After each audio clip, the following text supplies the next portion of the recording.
কোত্থেকে ফিরছো বাবা গোপাল? খেতে গিয়েছিলাম গো কাকা। যে খরা চলছে, এবার যে ফসলের কি হবে। তো এতক্ষণ মাঠেই ছিলে বুঝি? হ্যাঁ, পাশের ডোবা থেকে একটু জল তোলবার চেষ্টা করছিলাম, তাই বড্ড দেরি হলো। রোদে শরীরটা হাঁপিয়ে ওঠে গো। তো তোমার শরীর কেমন আছে? বুড়ো বয়সে আমার শরীর কেমন থাকে বলো? যাচ্ছে কোনো রকমে। তোমার সাথে অনেক দিন পর দেখা হলো। সংসার আর ক্ষেতের কাজে ব্যস্ত থাকি তো, তাই দেখা হয় না। আর মনে রেখো, তোমার বাবা আর আমি সেই দেশ ভাগে এসেছি, তাই বাঙাল হিসেবে আমাদের একটা হৃদয় টান আছে। তা তো ছোটবেলা থেকে শুনি এসেছি, তাই তো এখনো তোমাদের খোঁজ রাখি গো কাকা। তাহলে আজকাল ক্ষেত খামারের কাজ করে উন্নতি বুঝি একটু হয়েছে তোমার? খেতে চাষবাস আর বাড়িতে দুটো গরু পুষে একরকম চলে যাচ্ছে। আর যাই বলো, পরিশ্রম করা বাঙালের রক্তে আছে। তোমাদের মতো বয়সে অবশ্য আমরাও এমন করেছি। এখন বয়স হয়েছে, আর তো তেমন পারি না। গায়ে ঘুরে একটু সবার সঙ্গে দেখা সাক্ষাৎ করে কোনো রকম সময়টা চলে যাচ্ছে। আমাদের গরিবের বাড়িতে এসো মাঝে মাঝে, বড় খুশি হব। আজকালকার তো আর সম্পর্ক না, সেই ছোটকাল থেকে তোমাকে বাবার সঙ্গে চলাচল করতে দেখেছি। যা গরম পড়েছে বাবা, আজকে তবে বাড়ি যাও, অন্য কোনো দিন দেখা হবে। হ্যাঁ, অবশ্য আমাকেও যেতে হবে। ভালো থেকো কাকা। বুড়িমা, তুমি কত সুন্দর পিঠে বানাও গো। তোমার হাতে পিঠার যা স্বাদ! আমি ছাড়া তোকে আর কে বানিয়ে খাওয়াবে রে মুখপুরি? ছোট থেকে তোকে কত পিঠাই তো করে খাওয়াই। এই জন্যই তো তুমি আমার ভালো বুড়িমা। খালি যে বানিয়ে দি আর তুই খেয়েই যাস, একটু তো শিখতেও পারিস। তুমি তো আছোই, আমার তোমার হাতের পিঠাই ভালো লাগে গো। বলি, আমি যখন থাকবো না, তখন তোকে কে বানিয়ে দেবে রে? কি গো হরিপদ কাকা, কেমন আছো? ভালো আছি একরকম। তাহলে শরীরটা দেখছি বেশ ভেঙে গেছে, বলি ভালো মন্দ কিছু খাওটাও নাকি? হ্যাঁ, বয়স তো আর কম হলো না, শরীর কি আমার সব সময় এক থাকে? থাকে থাকে বাপু, একটু ভালো মন্দ খেতে টেতে হবে তো। এত কঞ্জুসগিরি করলে কি আর হয়? শোন বাবা খগেন, আমরা গরিব কিন্তু কৃপণ না, বুঝলে? আরে তোমরা বাঙালিরা মুখের জোরে চলো, তাই না? দইওয়ালা কি বলবে আমাদের টক দই, তাই না? তুমি হঠাৎ বাঙাল টানছো যে, এটা কেমন গালি হয়ে যাচ্ছে না? সত্যি কথা বললে যদি গালি হয়, তাহলে আর কি বলবো? তোমার শরীর খারাপ তাই বললাম বাবু। তো আমার শরীর খারাপ হলে তুমি কি দুটো টাকা দিয়ে সাহায্য করবে? তা কেন করবো? তোমার বাঙাল আত্মীয়ই তো আছে, গোপাল টোপাল সব। আমি কি তোমার বয়সে ছোট নাকি? হঠাৎ আমার সঙ্গে এসে তুমি এমন ভাবে কথা শুরু করলে। গরিব বলে কি আমরা পচে গেছি? এই তোমাদের এক সমস্যা, কথায় না পারলে লেজটা টেনে নাও একদিকে। এই দেখো, এক গরম চা বানাবে তো, এত তর্ক করার সময় নষ্ট। এত অহংকার দেখিও না খগেন, বড়দের একটু সম্মান করো।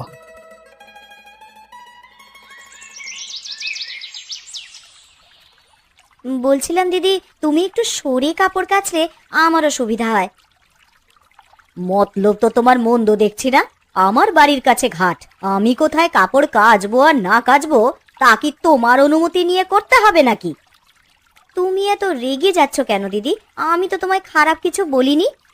শোনো, তোমার যদি মনে হয় কাপড় কাচো, আর না হলে চলে যাও, আমি এই জায়গাতেই থাকবো। দিদি, আমার এই পাশের ঘাটটা একটু ভাঙা গো, তাই তো বলছিলাম। তো আমি কি এখন তোমার ওই ঘাট শান দিয়ে বেঁধে দেবো নাকি? যত সব! শান দিয়ে বেঁধে দিতে তো বলিনি, তুমি একটু বেশিই বলছো। এই, বেশি বলছি? বেশ করেছি। তুই কি করবি রে আমার? হ্যাঁ, বল তো হারামজাদি। তুমি কিন্তু ভাষা খারাপ করছো, ভালো হবে না কিন্তু, বলে দিলাম। কি? তুই আমাকে হুমকি দিস? পুঁচকে এক বাঙাল হয়ে তুই আমায় গরম দেখাস? তোর চোখ এক খাবলায় তুলে আনবো। আয় দেখি তোর কেমন সাহস। অনেকক্ষণ সহ্য করলাম, ভালো কথা শুনবার মানুষ তুই না। আমাদের নরম পেয়ে মুখে যা আসে তাই বলিস না। ও মা গো, এর সাহস কি গো? আমায় মারতে চায়? মরে যায়, মরে যায়। আমি তো আর আগে শুরু করিনি, নিজের কথা কি কানে যায় না? আজ বাড়ি যাই, তারপর তোর কত সাহস হয়েছে তা না দেখে ছাড়বো না। আমার নামও নীলিমা, আমিও ঘটি বাঙাল মেয়ে। তা হ্যাঁ গো, পুঁটি মাছ কত করে কিলো গো? নিন নিন, 5 টাকা কালো দিচ্ছি, একেবারে নদীর টাটকা পুঁটি গো, পুঁটি গো বুড়িমা। তা দাও তো দেখি আধা কিলো। এই নাও, বাড়িতে খেয়ে নাম করবে। কি গো বৌমা, বাজার করতে এসেছো বুঝি? তো কি মনে হচ্ছে, নাচতে এসছি নাকি? না না, তা তো বলিনি বৌমা। আজকে কেমন ভালো পুঁটি উঠেছে গো, একদম তাজা, তুমিও নিতে পারো। আপনাদের তো ওই এক পুঁটি মাছ, তাছাড়া কি আর অন্য কোনো মাছ নেই? অবশ্য আপনারা আর এর চেয়ে ভালো কিনবেনি বা কি? তা তুমি ঠিকই বলেছ, আমরা গরিব মানুষ, কোনো মতে দিন পার করি, চাইলেই তো আর ভালো মাছ কিনতে পারি না। হ্যাঁ, আপনারা আর কিছু পারেন আর না পারেন, ঝগড়া করতে একদম পটু।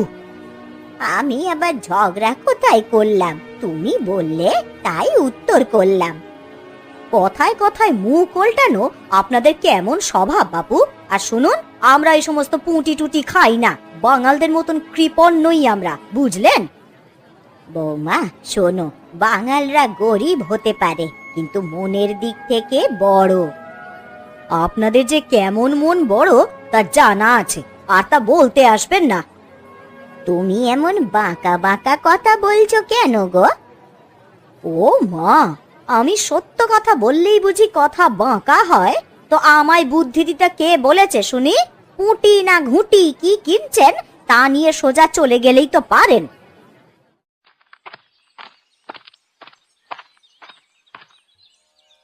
কি গোপাল, খেতে ভালোই খাচ্ছ বুঝি? না খাটলে কি আর সংসার চলবে গো দাদা? বলি একা একা খাচ্ছ কেন? তোমার বউ কি মানে নবাব নন্দিনী নাকি?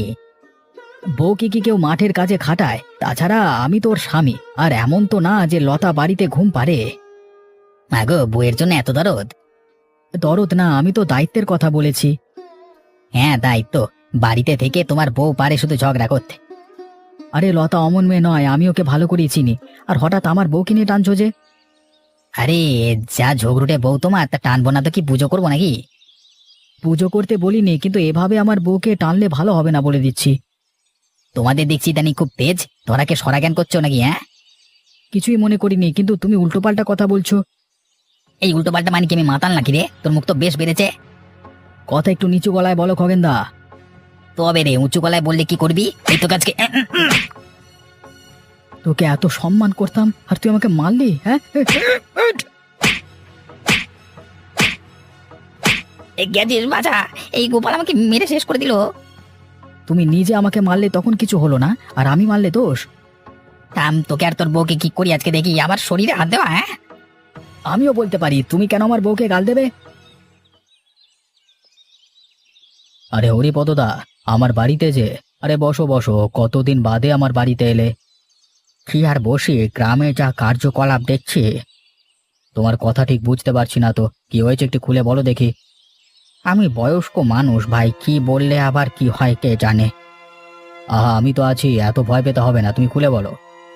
ওই খগেন আর ওর বউটা আজকাল সবার সঙ্গে কেমন দুর্ব্যবহার করা শুরু করেছে। গরিব বাঙালদের ওরা মানুষই মনে করতে চায় না। আমি তো এসব কিছুই জানি না হরিপদদা, কেউ তো আমাকে কিছু বলেওনি। আজকে লতার সঙ্গে ঝগড়া তো কালকে বুড়িকে উপহাস, আজকে আমাকে অপমান তো কালকে গোপালকে মারধর, এভাবে তো অতিষ্ঠ হয়ে গেলাম ভাই। তুমি যা বললে তাতে শুধু অতিষ্ঠ না, আমার মেজাজটাও তিরিক্ষি হয়ে উঠেছে। থাক থাক, তুমি আবার বেশি তিরিক্ষি হতে গিয়ে নিজের বিপদ ডেকো না। এদের কি করা যায় বলো তো দাদা?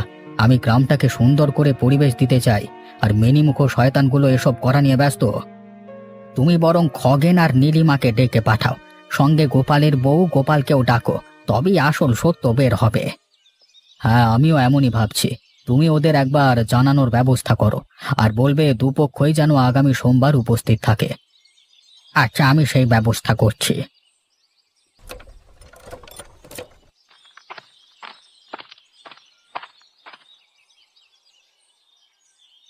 কি গো বৌমা, কি করছো? খুব অশান্তিতে আছি কাকিমা। এর মধ্যে আবার অশান্তি কি বাঁধলো গো? আমরা গরিব মানুষ বলে কি আমাদের কোনো দাম নেই? সব সময় ওই খগেন দাদা আর ওর বউ মিলে আমাদের কথা শোনায়। আরে সে তো আমাকেও করে গো। খগেনের বউটার খুব অহংকার, বড় ছোটতে কোনো জ্ঞান নেই। কাল আবার মারামারিও করেছে। আমরা সহজ সরল বাঙাল বলে ওরা যা ইচ্ছে তাই করে। ওদের অত্যাচারে কি এবার গ্রামটাই ছাড়তে হবে নাকি? ওরা দুজনে মিলে তো ভারী অশান্তি বাঁধাচ্ছে। গ্রাম কেন ছাড়বো কাকিমা? আমরা কি অন্যায় করি নাকি? গ্রামের মানুষ ওদের ভালোই চেনে। তা তো চেনে, কিন্তু দিন দিন তো ওদের অত্যাচার বেড়েই চলেছে। এর সমাধান না করলে এককালে দেখছি বাঙালদের তো আর টিকতেই দেবে না। ওরা ঘটি বাঙাল বলে আমাদের যে মূল্যই দিতে চায় না, আমাদের খুব নিচু চোখে দেখে। আমার এই বিষয়টা কেমন মাথায় ঢোকে না। ওদের আর আমাদের ভাষা কি ভিন্ন? তবে এই ঘটি আর বাঙাল নিয়ে এত কেন সমস্যা? আমরা কি ওদের বাড়া ভাতে ছাই দিয়েছি নাকি? কাল নাকি অবিনাশ বাবুর বাড়িতে সবাইকে ডেকেছে, দেখি কি হয়। সবাই এসেছো? আগে আচ্ছা খগেন, তোমার নামে আজকাল খুব অভিযোগ শুনছি। বাঙালদের দেখলেই নাকি তুচ্ছ তাচ্ছিল্য করছো। আবার শুনছি গোপালের সঙ্গেও নাকি হাতাহাতি হয়েছে। এগুলো তো ভালো শোনাচ্ছে না। আপনি সব মিথ্যে শুনেছেন, আমার সঙ্গে শত্রুতা করে এসব আপনাকে লাগিয়েছে। তো গ্রামের সবাই বুঝি তোমার শত্রু? আর তোমার বইয়ের নামেও তো অনেক কথা কানে আসে, ছেলে মেয়েগুলো সব অতিষ্ঠ। বুঝি তো কাকা, এসব কে কে লাগিয়েছে? পায়ে পা দিয়ে আমাদের সঙ্গে লেগেছে সব। কে পায়ে পা দিয়ে লেগেছে তা জানি না, তবে এরকম অন্যায় করলে আমি কিন্তু মেনে নেব না। আমি চাই এ গায়ে বাঙাল ঘটি সবাই মিলেমিশে থাকবে, কিন্তু তোমরা যা করছো তার জন্য তো শাস্তি পেতে হবে। আমরা অন্যায় না করি কি শাস্তি পাবো? আমাদের নামে মিথ্যে কান পড়া দিয়েছে সবগুলো। তবে তোমরা বলতে চাইছো তোমরা নির্দোষ। তো গোপাল, তুমি এখন কি বলবে? আমি আবার কি বলবো? আমার কি বলবার আছে? গত কদিনে তো আমাকে আর আমার বউকে যে অপদস্থ করেছে, আমি সহজ সরল মানুষ, আর বলবো কি বাবু? হ্যাঁ, আমরাই অপদস্থ করেছি আর তোমরা আঙুল চুষতে বুঝি? তোমরা এসব ঝগড়া বন্ধ করো। বুঝেছি সোজা কথায় তোমাদের ভুল স্বীকার হবে না, তাই আমি তোমাদের পরীক্ষা নেব। কিসের পরীক্ষা বাবু?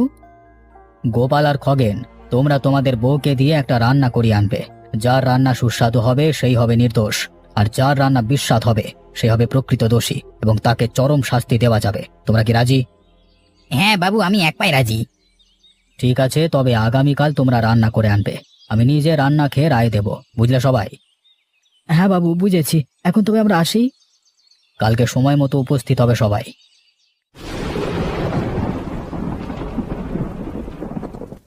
কি হলো গো? মন মরার মতন বসে চিন্তা করছো যে? ভাবছি কালকে তো রান্না করে নিয়ে যেতে হবে।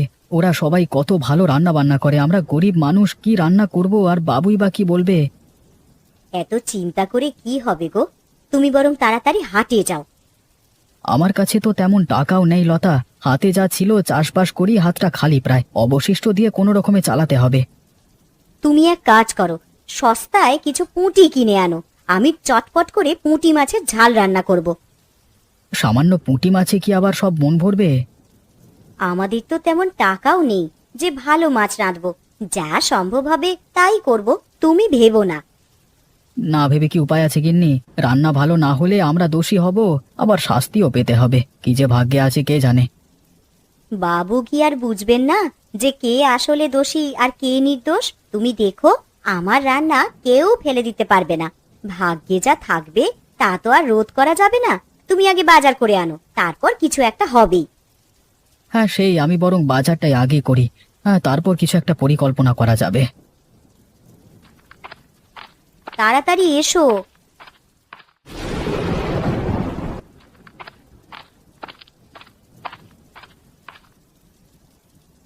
এগো নীলিমা, একটু বাইরে এসো।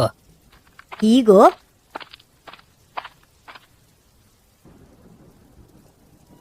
ও মা, কত বড় টাটকা ইলিশ! আরে বাজারের ব্যাপারী থেকে ফসলের উপর আগাম টাকা ধার নিয়ে টাকা দিয়ে বাজারে সব থেকে বড় ইলিশ নিয়ে এলাম, বুঝলে? বেশ করেছো, কাল দেখিয়ে দেব রান্না কাকে বলে। ঘটিদের সঙ্গে বাঙালরা আবার রান্নায় জয়ী হবে। আরে হ্যাঁ, সেটাই। কালকে ওদের মুখে যেন চুনকালি পড়ে। আবার শুনেছি গোপালের বউ নাকি পুঁটি মাছের ঝাল রাঁধবে। তাহলে আমিও বড় ইলিশের দাগা দিয়ে করব ইলিশের ঝাল। বাবু মুখে দিয়ে শুধু হাত চাটবে। আরে শোনো নীলিমা, রান্নাটা বেশ মশলা টশলা দিয়ে লাল মরিচ মাখো মাখো করে তৈরি করবে। ইলিশ মাছের ঝাল তো আর আগে করনি, তাই ঝাল একটু বেশি দিও। তা তোমাকে আবার বলতে হবে নাকি? বেটারা আমাদের সঙ্গে টক্কর দিতে আসে। কালকের পর আর মুখ দেখাতে সাহস পাবে না। শোনো, আমাদের শরীরে ঘটির রক্ত, ওসব বাঙালদের আমি পাত্তা দিই না। কালকে শয়তানগুলো দোষী হবে আর আমরা হব নির্দোষ, তারপর আর কখনো লাগতে আসবে না। যাই, আমি বরং রান্নার প্রস্তুতি নিই। মাছ কাটতে হবে, মশলা বাটতে হবে, অনেক কাজ আছে। হ্যাঁ গো, আজ একটু সব মনোযোগ দিয়ে রান্না করো। কালকে কিন্তু আমাদের প্রমাণ করতে হবে ঘটি আর বাঙাল এক নয়। তুমি আমার উপরে ছেড়ে দাও তো, কাল সকাল হলেই শুনতে পারবে কার রান্না কেমন হয়। বাহ, সব দেখছি সকাল সকাল উপস্থিত, বেশ ভালো লাগলো দেখে। আপনার আদেশ, আমরা কি আর দেরি করতে পারি বাবু? তো কে কি রান্না করে এনেছো, নামগুলো একটু শোনা যাক। আমার বউ নীলিমা আজকে রেঁধেছে পদ্মার টাটকা ইলিশের দাগা দিয়ে ঝাল ইলিশ। হ্যাঁ। বাবা বাবা, বেশ বেশ। আর গোপাল? আগে আমার বউ পুঁটি মাছে ঝাল করেছে বাবু। তাহলে এখন খেয়ে দেখা যাক। হরিপদদা, তুমি বরং আমার পাশে এসো, দুজনেই খেয়ে দেখি। আরে একজনে তো আর ভালো মন্দ বোঝা কঠিন, তাই না?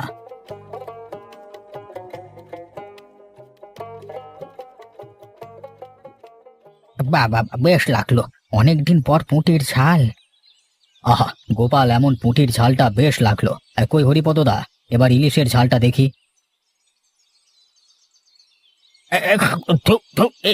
কি গলা জ্বালা করছে রে? এসব কি রেঁধেছে? মানে বাবু, মানে এবারে। চুপ চুপ শয়তান, তুমি হচ্ছে আসল পাচি। আমি আগেই জানি তুমি দোষী। আসলে আমি এতদিন হিংসা করে মানে সবাইকে নিয়ে ঠাট্টা মজা করতাম, আমি আজকে আমার ভুল বুঝতে পেরেছি। কাকা বাবু, আমাদের দয়া করে শাস্তি থেকে মুক্তি দিন। আজ থেকে আর কাউকে ছোট করব না। না, তোমরা ছাড়া পেলে আবার শয়তানি করবে। সবার সামনে কান ধরে ক্ষমা চাও। আর কালকে আমাদের সবাইকে পুঁটি মাছের ঝাল দিয়ে খাওয়াতে হবে। তবে রান্না করবে লতা। কি লতা, রান্না করবে তো? আগে আপনি বলেছেন, না করে পারি?